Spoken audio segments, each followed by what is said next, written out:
Hello, my name is Camden Steigels, and this is my social media campaign for the Raleigh LGBT Center. For this campaign, I decided to focus on an event called Together in Pride, a live stream that is taking place this Sunday, April 26th at 8 p.m., where multiple allies and members of the queer community are going to come together and speak on the COVID-19 crisis and how it is affecting our community as a whole and how it might be affecting our community differently than the general population. Any money that is made from this event is going to be raised for Centerlink, which benefits multiple LGBT centers throughout the country, including the Raleigh LGBT Center. So the Raleigh LGBT Center has put out posts on Instagram, Facebook, and Twitter for this event, and they all include the same kind of poster, either this one or the one that was shown on the last slide, and they all have the same general text with them saying, we're going to be with GLAAD, we're hosting a live stream, Together in Pride.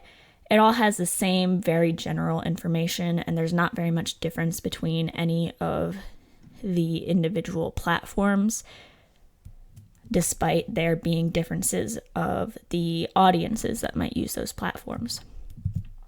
So the SWOT analysis that I did, I found that the strengths of these posts were that they had a consistent message and they tagged the important contributors like GLAAD and Centerlink. But the posts were all very repetitive and there were missing information on different posts. Like the Instagram post didn't have a link to GLAAD's website, and some of them didn't tag the headliners or anything at all. The new opportunities that I found were to utilize more hashtags and to diversify posts on the different platforms to appeal to different audiences. I didn't find any threats because in this case, nobody's really winning anything or losing anything. They are supporting an event for another company, and getting people to watch the live stream will benefit them in the long run, but they're not going to lose anything from somebody else promoting that event. So the first thing that I did was I updated the poster a little bit. I personally thought that the poster was a little bit dull. It didn't have a lot of color. So I added a little bit of rainbow in there, just so that it's a little bit more recognizable to the community. It's a little bit of a pop. I would also recommend adding headliners, emphasizing headliners like Dan Levy and Adam Lambert, who are being focused on more, and not just having everybody on the same level, so that some people, it'll grab their eye and make them want to watch the event. All right. So this is my updated Facebook post, and you can pause and read them if you would like to. I made my post on a website called zoob.com. I actually made all of my posts here because it was a good way of making fake posts and not having to actually create new accounts on all these different social media platforms. So I personally think that my post is better because it highlights the headliners for the event, Dan Levy, MJ Rodriguez, and Adam Lambert. It gives more information about when the event is starting and where you can go find the event.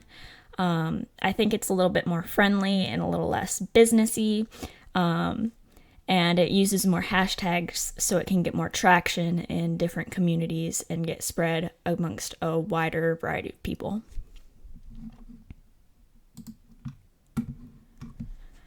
This is my updated Instagram post. The Instagram post that they made had the most problems with it, I think.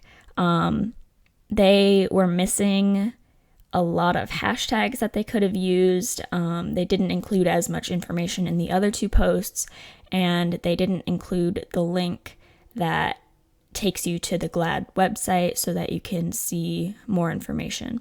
So I tried to make this one a little bit more friendly, just because people who use Instagram are more commonly younger people. So again, it highlights the people that are going to be speaking there as headliners, gives you information about what the live stream is going to be about, says where you can find it, and says that we hope to see you there. Again, it uses hashtags and includes the link so that people can go see more information about the topic and get to a wider audience of people.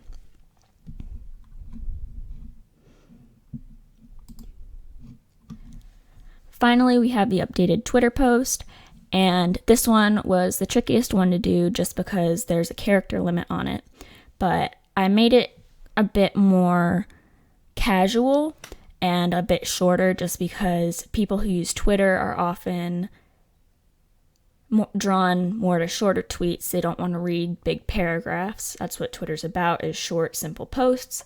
And so I shortened the original message a little bit, just saying, hey, come see Together in Pride. Here are some of our headliners, and here's a link if you want more information.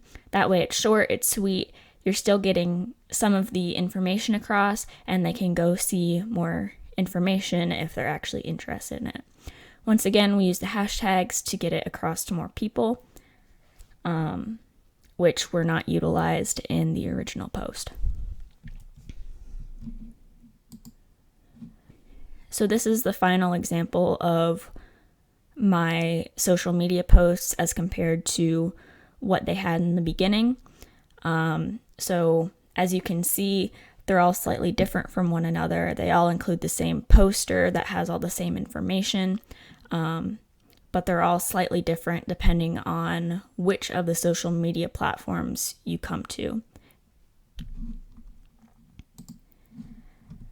Comparing things overall, they all carry similar info, but I believe that my posts adjust better to different platforms. They adjust to the different audiences that might be using those platforms. They're spread wider through hashtags. They're less formal and more personal, which can build a better relationship with the audience, and they're not all just copy-pasted from one site to the next. What I learned was how to make posts slightly different for different platforms, how to get more traction on posts by using hashtags and adding people that you might be including in the event. I learned how to write a post for an organization or business as opposed to an individual or a small group. I learned a little bit with my graphic design skills and updating the poster, color correction, adjusting the colors so that they didn't just immediately stand out on the page and look a little bit weird, I guess. And then I learned how to do a SWOT analysis, which I haven't had to do before. That's the extent of my social media campaign. Email any questions if you have any. I hope you have a great day. Bye.